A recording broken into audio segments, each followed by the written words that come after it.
Hi everyone. मैं welcome करता हूँ आप सभी लोगों का फेज़ 1 के पार्ट 3 वीडियो में, जहाँ पर आप आज बहुत ही इंटरेस्टिंग चीज़ें सीखने वाले हैं। और आज आप पहली बार मैं आपको बताने जा रहा हूँ कि डेटाबेस कैसे क्रिएट होगा, टेबल्स कैसे क्रिएट होंगे और कैसे हमें उनको यूज़ करना है। बट आगे बढ़ें इससे पहले मैं चाहूँगा कि हम एक बार जो हमने लास्ट वीडियो में हमने चीज़ें देखी थी वो एक बार हम रिवाइज कर लें। आई होप और एंड आई नो कि आपने वो चीज़ें रिवाइज की होंगी, आप समझ गए होंगे, जान गए होंगे। बट मैं फिर भी ये चाहता हूँ कि हम एक बार उन चीज़ों को देख लें ताकि हमारी जो फाउंडेशन है वो और ज़्यादा स्ट्रांग हो सके।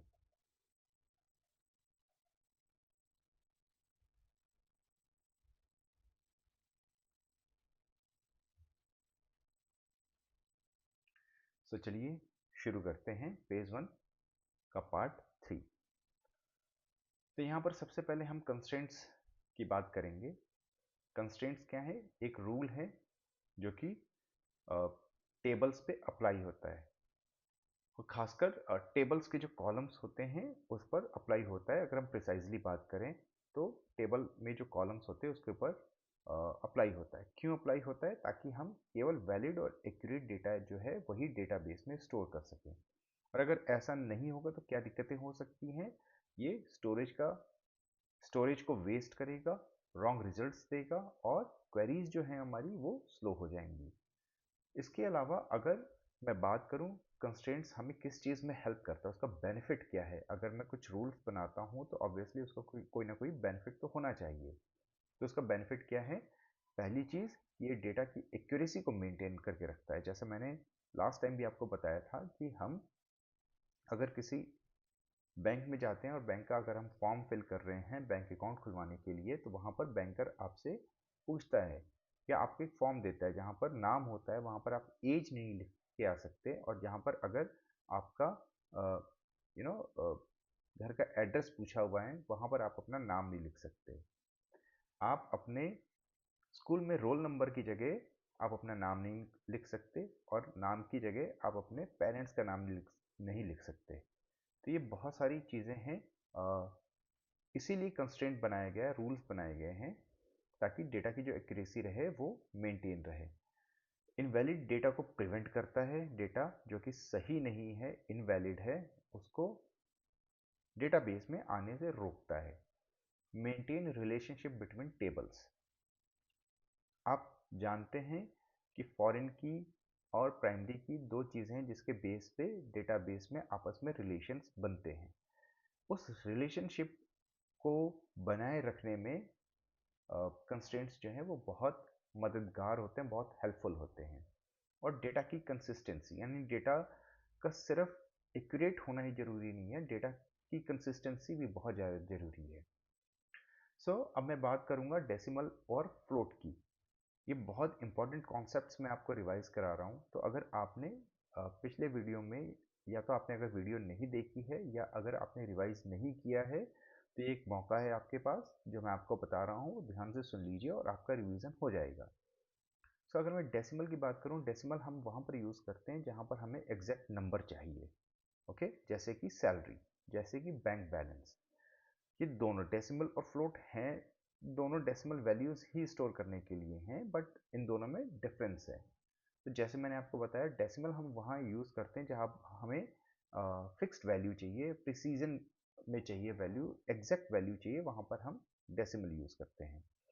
फ्लोट हम कहाँ यूज़ करेंगे? फ्लोट वहाँ पर हम यूज़ करेंगे जहाँ अप्रॉक्सीमेशन लेके भी हमारा काम चल जाएगा, जैसे साइंटिफिक कैलकुलेशंस में, जैसे कि मशीन लर्निंग के डेटा में, वहाँ पर अप्रॉक्सीमेशन की वैल्यू भी लेकर हम अपना काम कर सकते हैं। बट डेसिमल के साथ ऐसा नहीं होता है, वहाँ पर आपको एग्जैक्ट वैल्यू ही चाहिए। कैरेक्टर की बात करते हैं। कैर, जिसको हमने लास्ट टाइम देखा था कि एक डेटा टाइप है कैर। कैर क्या है? ये आपको फिक्स्ड लेंथ बताता है। अगर फ़ोन नंबर 10 डिजिट्स का ही होता है, 10 कैरेक्टर का ही होता है, तो कैर में वो 10 कैरेक्टर ही स्टोर करेगा, 11 नहीं हो सकता है। ठीक है।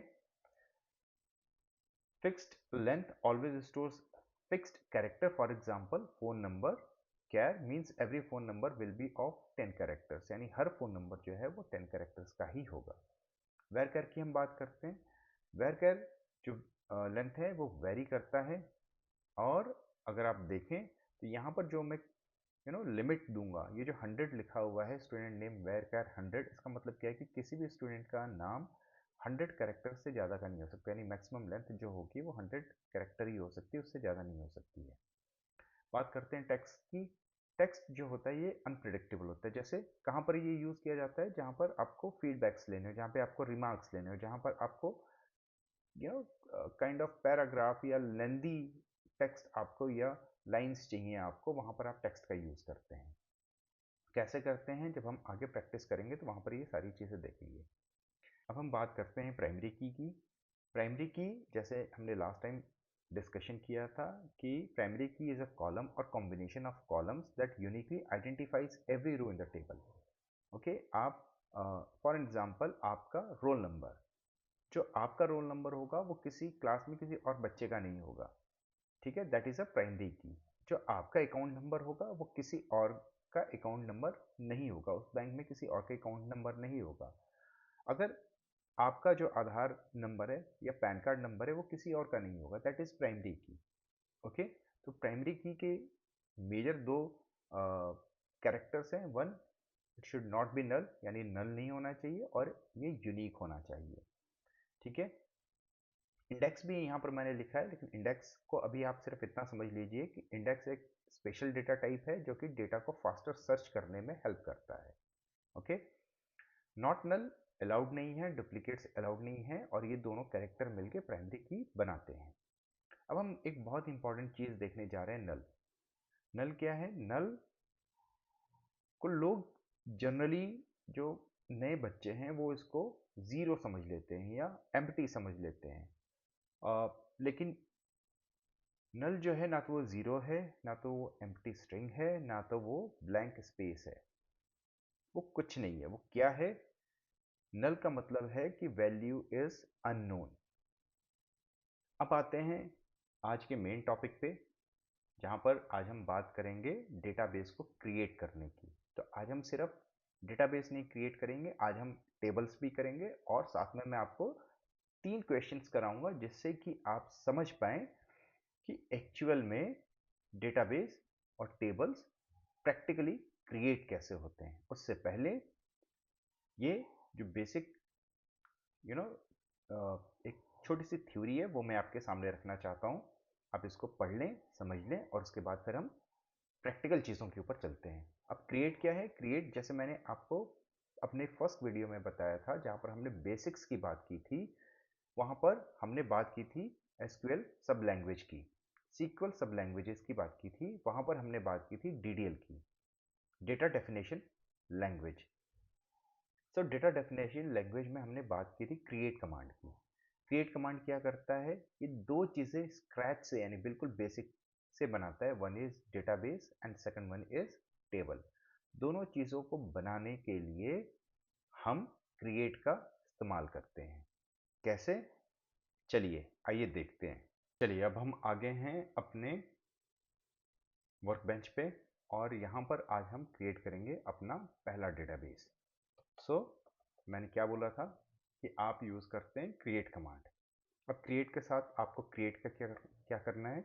क्रिएट के साथ आपको क्या करना है? आप एक्चुअल में क्या क्रिएट करना चाहते हैं? That is database, create database. और मैंने एक यहाँ पर HRMS डेटाबेस क्रिएट करने के लिए अपनी क्वेरी लिख दी। अब यहाँ आप नीचे देखेंगे, जैसे ही आप इसको सेलेक्ट करके और इसे प्रेस करते हैं, आप नीचे देखेंगे क्रिएट डेटाबेस HRMS आपके पास पॉपअप हो जाता है। बट आपको कैसे पता चलेगा कि आपका डेटाबेस क्रिएट हो गया है? सो आप लेफ्ट हैंड साइड पे अगर आप देखते हैं, जहाँ पर ये मेरा कर्सर है और जहाँ पर ये हाईलाइटेड आप डेटाबेस देख रहे हैं, या लेफ्ट हैंड साइड पे हाईलाइटेड जो पोर्शन देख रहे हैं, यहाँ पर आप देख रहे हैं HRMS। इसका मतलब क्या है कि मेरे पास डेटाबेस जो है वो क्रिएट हो गया है। बट डेटाबेस क्रिएट करना ही इम्पॉर्टेंट नहीं है। डेटाबेस यूज़ भी होना चाहिए। तो यहाँ पर मेरे कहने का मतलब क्या है कि अगर आप सिर्फ डेटाबेस क्रिएट कर लेते हैं तो आप उसको यूज़ करके आप उसमें डायरेक्टली आप टेबल क्रिएट नहीं कर सकते। उसके लिए आपको एक कमांड लिखना पड़ता है, दैट इज यूज HRMS। और जैसे ही आप ये करते हैं, आप यहाँ पर ग्रीन टैग देखते हैं, यानी जो भी आप लिखेंगे, जो भी आप कमांड लिखेंगे, जो भी आप कोड लिखेंगे, जब आप उसको रन करेंगे तो यहाँ पर ग्रीन टिक होना चाहिए। ये जब ग्रीन टिक हो जाएगा उसके बाद ही वो सक्सेसफुल आपको वैल्यू देगा। अब इसका मतलब ये नहीं है कि आप जो चीज़ फाइंड आउट करना चाहते हैं वो गलत कोड लिख के भी आप वो फाइंड आउट कर लें, ऐसा नहीं होता है। आप जो चीज़ फाइंड आउट करते हैं उसके लिए कुछ मेथड्स हैं, उसके लिए कुछ लॉजिक्स हैं, उसके लिए आपको अंडरस्टैंडिंग होनी चाहिए डेटा की, उसके बाद ही आप सही रिजल्ट्स फाइंड आउट कर सकते हैं। ओके, सिर्फ एक ग्रीन टिक होना इट डजेंट मीन कि वो आपको सही रिजल्ट दे देगा, क्योंकि यहाँ पर आप जो लिखेंगे वही रिजल्ट आता है। कोई भी DBMS इतना स्मार्ट नहीं है कि वो आपके मन की बात को समझ पाएगा। तो यहाँ पर दो चीज़ें ये होगी हमारी, आज हमने जो सीखी हैं उसमें पहली चीज़ जो है वो क्रिएट डेटाबेस HRMS है और दूसरा यूज़ HRMS। दो चीज़ें हमने अभी देख ली। अब तीसरी चीज़ जो है वो है क्रिएट टेबल। HRMS में मान लीजिए मैं एक टेबल क्रिएट करता हूँ, एम्प्लॉय डिटेल्स। अब मैं अगर इसको जैसे मैंने डेटाबेस क्रिएट किया था, अगर वैसे ही मैं इसको क्रिएट करके और रन करना चाहूँ तो ऐसा नहीं होगा, ये मुझे एरर देगा। क्यों? ये इसलिए एरर देगा कि जब आप कोई टेबल क्रिएट करते हैं तो उसमें कम से कम एक कॉलम होना जरूरी है। ओके, इस वजह से ये आपको, जैसे मैंने आपको पहले बोला था कि जो रन हो जाएगी, जो क्वेरी आपकी सही रहेगी वो आपको ग्रीन टिक देगा, और जो नहीं होगा वो यहाँ पर आपको रेड क्रॉस दे रहा है। तो यहाँ पर रेड क्रॉस है। और यहाँ पर अगर आप राइट हैंड साइड पे, इस एरर के राइट हैंड साइड पे आते हैं तो आप एरर कोड देखते हैं 4028, अ table must have at least one visible column, यानी एक कॉलम का होना जरूरी है। ठीक है, सो आई होप कि यहाँ तक आपको बेसिक क्लियर हो गया होगा। अब हम इसको क्वेश्चन सॉल्व जब हम करते हैं तब मैं आपको बताता हूँ कि ये चीज़ें कैसे काम करती हैं। तो अब हम चलते हैं अपने क्वेश्चंस की तरफ। सो क्वेश्चंस की तरफ आगे हैं, और ये क्या कहता है कि आपको एक लाइब्रेरी डेटाबेस क्रिएट करना है। Create a database called library DB। Inside it create a book table with the followings. और ये आपको जो टेबल है, टेबल के साथ ये कॉलम्स क्रिएट करने हैं और आपको सारी इंफॉर्मेशन दे दी गई है। ओके, अब हम देखते हैं कि ये कैसे क्रिएट होता है, कैसे हम क्रिएट करेंगे। और अगर आप इसको प्रैक्टिस करेंगे 2-3 बार, जब आप इस चीज़ को देखेंगे, ये तीनों क्वेश्चंस मैं आपको करा दूंगा, लेकिन जब आप इसकी प्रैक्टिस करेंगे तो आपको पता लगेगा कि ये होते कैसे हैं सॉल्व। तो जब भी हम कोई एक टॉपिक पढ़ लेंगे फेज़ 1 में, जब हम सारे टॉपिक्स पढ़ लेंगे, या जब हम कोई एक पर्टिकुलर टॉपिक पढ़ लेंगे, तो हम वहाँ पर आपको बेसिक, इंटरमीडिएट और एडवांस लेवल के क्वेश्चन देंगे। ये हर एक टॉपिक के साथ मैं करता जाऊंगा। जैसे क्रिएट में मैं आपको बेसिक, एडवांस और बेसिक, इंटरमीडिएट और एडवांस लेवल का क्वेश्चन दूंगा। और इस तरीके से जब हमारे पास सारा का सारा हम फेज़ 1 कंप्लीट कर लेंगे तो मैं आपको एक लिस्ट, एक क्वेश्चन, तकरीबन 25 से 30 क्वेश्चंस का एक सेट में आपको दूंगा, जो आप अपने प्रैक्टिस में यूज़ कर सकते हैं। जो भी मैं यहाँ पर आपको क्वेश्चंस दे रहा हूँ वो आप प्रैक्टिस करिए, वो आपको हेल्पफुल रहेगा। सो बढ़ते हैं इस क्वेश्चन की तरफ और देखते हैं कि ये क्वेश्चन क्या डिमांड कर रहा है। नल का क्या मतलब है? नल का मतलब है कि value is unknown, value is missing, value is not applicable. It simply means no value exist in that column for that row. यानी उस कॉलम में, उस रो के लिए वैल्यू एग्जिस्ट ही नहीं करती है, वो अननोन है, वो मिसिंग है, वो अप्लीकेबल नहीं है, और उस कॉलम में, उस रो के लिए वो वैल्यू एग्जिस्ट ही नहीं करती है। सो आई होप जब भी आपसे कोई नल पूछे कि नल क्या होता है तो आपके पास ये जवाब आपको पता होना चाहिए। सो हमें एक डेटाबेस क्रिएट करना है जिसका नाम है लाइब्रेरी। Create database. आप याद रखिएगा, जब भी आपका कोड कंप्लीट हो जाए उसके बाद आपको ये ज़रूर लगाना है, ओके। और उसके बाद आप इसको सेलेक्ट करेंगे और इसको रन कर देंगे। इस कोड को रन कर दिया आपने। क्रिएट डेटाबेस लाइब्रेरी क्रिएट हो चुका है ये लाइब्रेरी। और अगर आप इसको देखना चाहते हैं तो आप यहाँ देखिए राइट हैंड साइड पे लाइब्रेरी नाम का ये डेटाबेस जो है वो क्रिएट हो चुका है। अब दूसरा यूज लाइब्रेरी, ओके। अब मैं इसमें टेबल क्रिएट कर सकता हूँ, ओके। तो सबसे पहले क्या कहा गया है, create a database called library, inside it create a book table. So create table books, okay. अब मैं इसके बाद इसमें कौन कौन से टेबल रहेंगे, क्या उसका डेटा टाइप रहेगा और क्या उसके कंस्ट्रेंट्स रहेंगे, जो हमने पिछले वीडियोस में डिस्कशन किया था, आज हम उसको प्रैक्टिकली देखेंगे। तो सबसे पहले जो आपके सामने कह रहा है वो ये कह रहा है कि book ID. So book ID, okay. क्या कह रहा है, प्राइमरी की। तो बुक आईडी हमारे पास स्ट्रिंग होना चाहिए या इंटीजर होना चाहिए। तो आपने बिल्कुल सही बोला, ये इंटीजर होना चाहिए, ओके। इंट में आपको 10, 20, 30 ऐसा कुछ भी लिखने को जरूरत नहीं है। आप बुक आईडी लिखा, आपने इंट लिखा, दैट इज सफिशिएंट। अब हमने आगे लिख दिया प्राइमरी की, कॉमा दिया, आगे आए। दूसरा क्या है, बुक टाइटल, बुक टाइटल। अब यहाँ पर देखिए आपके लिए यहाँ क्वेश्चन में क्या दिया गया है, book title can not B empty, खाली नहीं हो सकता है, और 200 कैरेक्टर्स होने चाहिए। सो यहाँ पर हम लिखेंगे वैकर कितना, 200, ओके। अभी कहता है can not B empty, empty नहीं होना चाहिए, इसके लिए हम लोग क्या करेंगे, नॉट नल, ओके।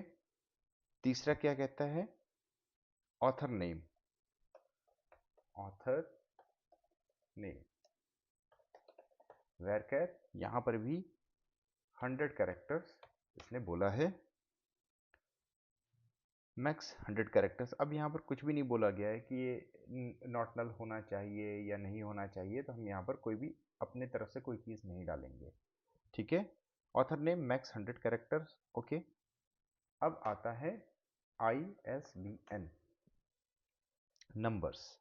क्या कहता है, एग्जैक्टली 13 कैरेक्टर्स। अब यहाँ पर वर्ड देखिए आप, एग्जैक्टली 13 कैरेक्टर्स। एग्जैक्टली 13 कैरेक्टर्स का मतलब क्या है कि हम अब कैर यूज करेंगे। जहां पर एग्जैक्टली आ गया मतलब कैर का हम यूज करेंगे। 13 characters must be unique, so unique हमने यहां पर डाल दिया। आगे बढ़ते हैं। अब ये कहता है price up to 8 digit 2 decimal places. Very good, हम इसी चीज का इंतजार कर रहे थे ताकि हम डेसिमल को समझ सकें। प्राइस हम आगे लिखेंगे डेटा टाइप डेसिमल, और क्या कहा गया, price up to 8 digit 2 decimal places, यानी 8 एंड 2। कुछ नहीं करना इसमें, आपको जो दिया गया है वो आप यहाँ पर बस लिख दीजिए। पब्लिश्ड ईयर 4 डिजिट इंटीजर,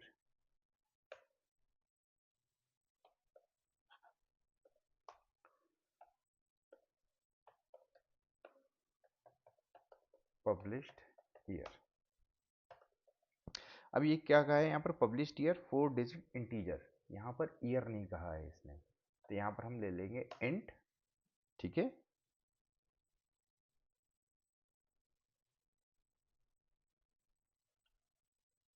ठीक है, तो हमने डेटा टाइप क्या ले लिया, इंट ले लिया। यहाँ पर हमने इसको क्लोज कर दिया, और अब हमें कुछ नहीं करना है, अब हमने इसको सेलेक्ट किया और रन कर दिया। सो आप देखेंगे नीचे तो ग्रीन टिक हो गया, मतलब हमारा कोड बिल्कुल सही था। अब हमें कैसे पता चलेगा कि हमारा टेबल जो है वो क्रिएट हो गया है? तो इसके लिए हमें क्या करना है, सेलेक्ट स्टार फ्रॉम बुक्स। हमारा टेबल का नेम क्या था, बुक्स। तो ये हमने सेलेक्ट किया और ये हमने रन कर दिया। और ये देखिए अब आपके सामने, चूंकि यहाँ पर अभी कोई भी डेटा एंटर्ड नहीं है इसलिए सब नल दिखाई दे रहा है, बट आपका टेबल जो है वो क्रिएट हो चुका है। सो आपने पहला क्वेश्चन आज सॉल्व किया। आई होप कि आपको ये चीज़ें देखकर समझ के बहुत अच्छा लगा होगा। ये जो कमांड हमने अभी बात की इसको हम आगे देखेंगे और इसके बेसिस पर ये जो टॉपिक है DQL का, क्वेरी लैंग्वेज का, ये हम बहुत डिटेल में देखेंगे। ठीक है, बहुत सारी चीज़ें इसमें करने के लिए, और ये यहाँ से आपका बेसिक जो है वो और ज़्यादा स्ट्रांग होगा। तो चलिए चलते हैं अब अपने दूसरे क्वेश्चन की तरफ, जो है स्टूडेंट रिकॉर्ड्स। तो यहाँ पर हम पहले डेटाबेस क्रिएट करेंगे, क्रिएट डेटाबेस स्टूडेंट्स, और इसको रन करेंगे और हमारा डेटाबेस अब क्रिएट हो चुका है। दूसरा, यूज स्टूडेंट्स, यानी अब हम डेटाबेस को यूज़ करके इसमें हम टेबल्स डालेंगे। तीसरा, डेटाबेस जब हमने क्रिएट कर लिया, यूज़ भी करना शुरू कर दिया, तब हम इसमें टेबल जो है वो स्टोर करेंगे, टेबल क्रिएट करेंगे। तो क्रिएट टेबल क्या, स्टूडेंट्स, और क्रिएट स्टूडेंट्स टेबल हम इसको नाम दे देते हैं। और यहाँ पर सबसे पहले कहा गया है student ID, that will be int and primary key। उसके बाद फुल नेम, डेटा टाइप रहेगा varchar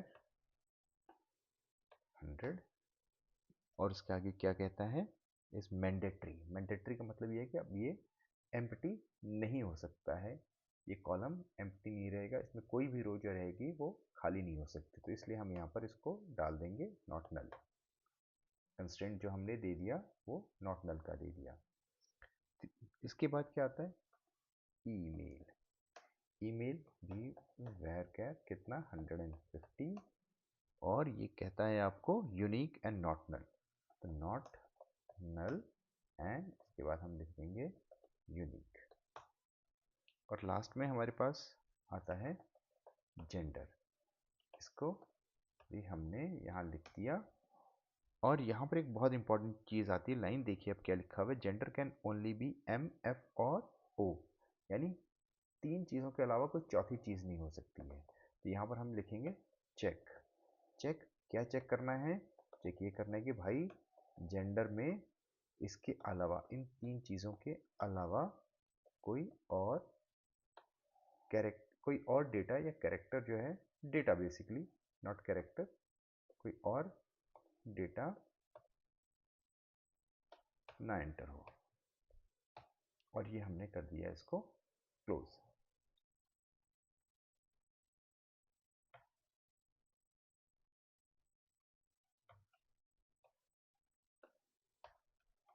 और ये कर दिया हमने इसको क्लोज। देखिए यहाँ पर ब्रैकेट्स बहुत ध्यान से लगाइएगा। पहला ब्रैकेट जो हमने ये किया है, ये मैंने इसको क्लोज कर दिया। दूसरा ब्रैकेट यहाँ से शुरू किया था मैंने और उसको यहाँ पर क्लोज कर दिया। बट ये तीसरा ब्रैकेट कहाँ से आया, ये तीसरा ब्रैकेट जैसे ही आपने इसके ऊपर क्लिक किया, तीसरा ब्रैकेट आपको यहाँ पर हाईलाइट हो गया कि भाई ये तीसरा ब्रैकेट जो है वो इस चीज़ का है। और मैंने यहाँ पर इसको सेलेक्ट किया और रन कर दिया। अब मैं चेक करूँगा कि मेरा टेबल क्रिएट हो गया है कि नहीं। सो मैं क्या देखूँगा यहाँ पर, सेलेक्ट स्टार फ्रॉम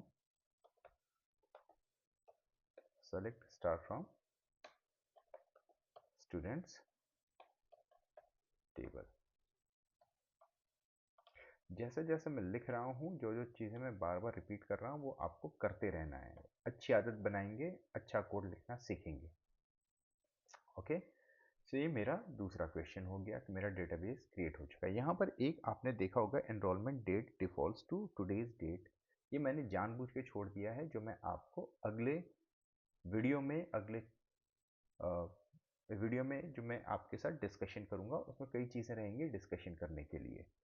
तो मैंने ये जानबूझ के छोड़ा है क्योंकि मैं आपको बहुत ज़्यादा कंफ्यूज नहीं करना चाहता हूँ। अब हम जो बात करेंगे वो तीसरे क्वेश्चन की करते हैं। तीसरे क्वेश्चन में हम बात करते हैं, यहाँ पर बोला गया प्रोडक्ट इन्वेंट्री, एक डेटाबेस क्रिएट करना है।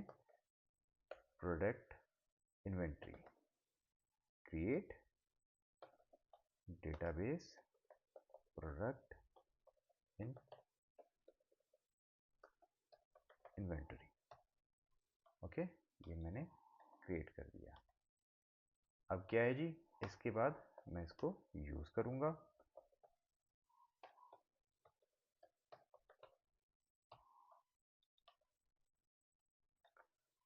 चलो जी, मैंने यूज भी करना डाल दिया। अब इसमें मुझे टेबल क्रिएट करना है। Create an inventory table, create table inventory. और इसमें सबसे पहले क्या कहा गया है, प्रोडक्ट आईडी। क्या है ये, इंट एंड प्राइमरी की। दूसरा क्या कहता है, product name, product name. Data type varchar रहेगा, 150 कैरेक्टर्स का रहेगा। और उसके बाद क्या कहता है, ये नॉट नल रहेगा। तीसरे पे आते हैं जी, कैटेगरी। कैटेगरी क्या कहता है, मिनिमम 50 कैरेक्टर्स। कैटेगरी वैरकर 50। इसके बाद है quantity, in stock integer can not B negative. Quantity मैंने इंट में ले लिया। अब यहाँ पर आपके लिए एक कंस्ट्रेंट है, can not B negative, default 0। अब यहाँ पर मैं आपको एक नई चीज़ बताने जा रहा हूँ, दैट इज डिफॉल्ट 0। ओके, सो यहाँ पर इंट करने के बाद आपने डिफॉल्ट 0 लिख दिया। जो मैंने आपको बताया था कि अगर आप डेटा इंटर नहीं करते जहाँ पर, वहाँ पर डिफॉल्ट में 0 स्टोर हो जाएगा। तो डिफॉल्ट 0, बट हमें एक चीज़ और चेक करना है, क्या, क्वांटिटी जो है वो can not B negative. Can not B negative मतलब क्या, 0 हो सकता है, आंसर इज यस। या 0 से ज़्यादा होना चाहिए, बिल्कुल। मैंने यहाँ पर quantity greater than equal to 0 कर दिया।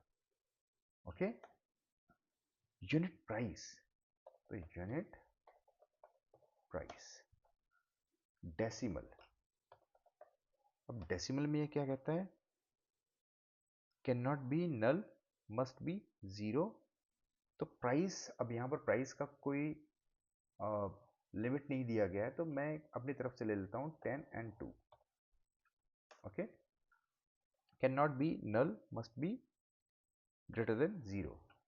तो कैन नॉट बी नल मतलब not null, and must be greater than 0 मतलब मुझे यहाँ पर चेक लगाना पड़ेगा किसके ऊपर, यूनिट प्राइस के ऊपर। Unit price must be greater than 0। Okay,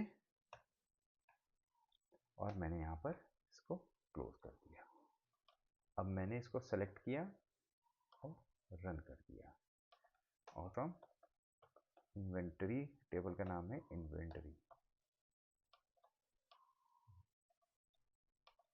inventory table को मैंने जैसे ही सेलेक्ट किया और क्वेरी रन की, मेरे पास मेरा टेबल सामने दिखने लग गया। आई होप कि आपको ये तीनों क्वेश्चंस सॉल्व करने का तरीका समझ में आया होगा। आप घर पे खुद से एक क्वेश्चन लेकर और डिफरेंट डेटा टाइप्स को लेकर अपने टेबल्स क्रिएट करिए, अपना डेटाबेस जो है क्रिएट करिए। जो क्वेश्चंस, जो चीज़ें जहाँ पर आप फंसते हैं वो आप मुझे कमेंट बॉक्स में लिख कर भेजें, वहाँ पर मैं आपको डेफिनेटली रिप्लाई करूँगा। और अभी तक अगर आपने वीडियो सब्सक्राइब नहीं की, सॉरी हमारा चैनल सब्सक्राइब नहीं किया है, तो उसको सब्सक्राइब करिए, वीडियो लाइक करिए, और अपने फ्रेंड्स को अगर आप शेयर करना चाहते हैं तो उनको भी शेयर करिए, उनका भी कुछ भला हो जाएगा। नेक्स्ट वीडियो में हम क्या देखेंगे, date and time data type, जो कि मैंने आपको आज स्किप कराया है, वो हम नेक्स्ट वीडियो में देखेंगे। फॉरेन की का कॉन्सेप्ट देखेंगे। डिफ़ॉल्ट और चेक जो है वो मैंने ऑलरेडी आपको बता दिया है, बट इसको थोड़ा सा और एडवांस में हम देखेंगे। तो आई होप कि ये चीज़ें आज जो मैंने आपको बताई हैं आपको पसंद आई होंगी, आपको अच्छी लगी होंगी और समझ में आई होंगी। प्रैक्टिस करिए, जितना आप प्रैक्टिस करेंगे उतना अच्छा आपको एसक्यूएल समझ में आएगा, उतना अच्छा आप कर पाएंगे। और मैं चाहता हूँ कि जो भी लोग मेरे इस चैनल पे आए हैं, इसको देख रहे हैं, समझ रहे हैं, मुझे फॉलो कर रहे हैं, मैं चाहता हूँ कि आने वाले 2-3 महीनों में वो एसक्यूएल की उनकी समझ बहुत अच्छी डेवलप हो। Okay, so with all these thoughts, I'm closing my today's video. We'll meet in next video. Thank you for watching. Have a great day.